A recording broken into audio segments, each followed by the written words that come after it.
What's up guys, Starlink here, and today on this episode of the Indie Watch, we're going to take a quick look at a game called Zodac, which actually takes heavy inspiration from Super Metroid of all things, which honestly piqued my interest right away. So luckily, there is a demo available so we could check this game out. Let's take a look.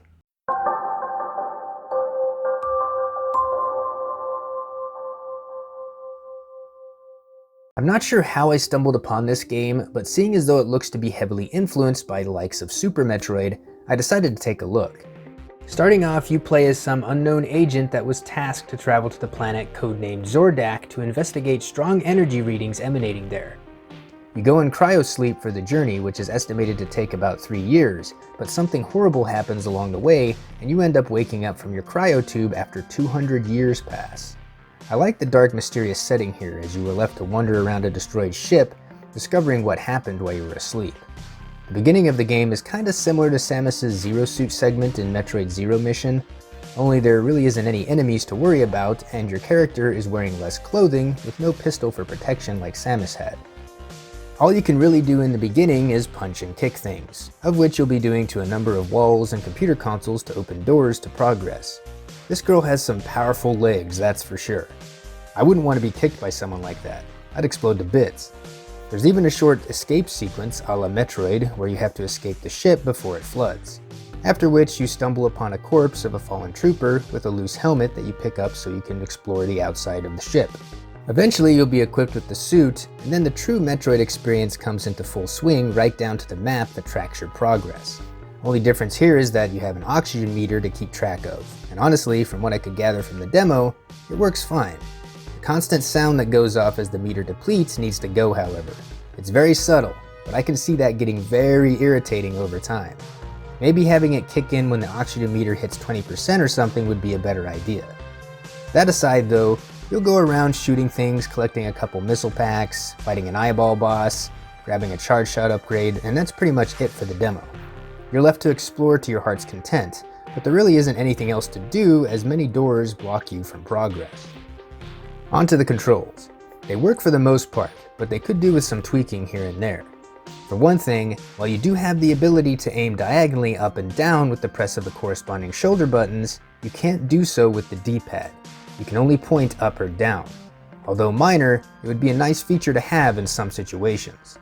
Also, and this one really bugged me, you know how in Metroid Fusion and Zero Mission you could hang from a ledge and shoot, right? Well, you can do that here too, but the problem lies in the fact that while you're hanging from a ledge and you press forward in the opposite direction, you fall. This is something that proved very frustrating at times when I was trying to climb up a wall. When you jump from one ledge to another, your natural response is to hold the D-pad in the direction you want to go to get the most momentum. The problem is, you do that here, you let go of the ledge and fall down. This is something that needs to be fixed. I could see this annoying a lot of people. Another thing I should add is that the destructible walls can be really hard to see at times. Usually they're identified by small cracks in the structure here and there, but sometimes these cracks can be near impossible to notice because they are so small. This is okay to do when you're trying to hide some secret areas around the map, but blocking off rooms that are mandatory for progression just seems cruel. They really need to put in a better visual cue here. Maybe show more cracks along the whole structure that's destructible instead of just a single block, and I think that would work better.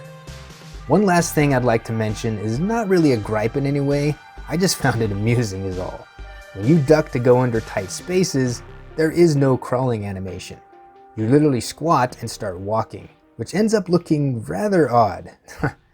I'm not sure why they didn't just give her the ability to get down and crawl on all fours like Samus does in Zero Mission. It would make more sense after all. But anyways, overall, I enjoyed what I played of the demo here, which took me between 20 to 30 minutes to complete. It has the potential to be really fun. They just need to iron out some of the controls a bit first. There is no set release date for Zordak yet, other than the devs saying it's coming eventually.